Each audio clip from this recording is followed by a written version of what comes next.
In this video, I will show you how to master the MiniMax AI audio generator to create incredibly realistic voiceovers for any project you're working on. First, you need to visit the official website and create an account to access the dashboard. Once you are logged in, you will see a clean interface where the magic happens.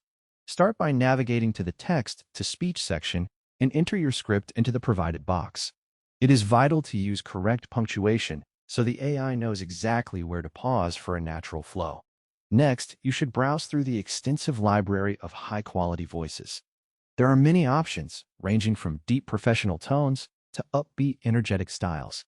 You can even filter by language or gender to find the perfect fit for your specific content. After choosing a voice, look for the settings area where you can adjust the pitch and stability.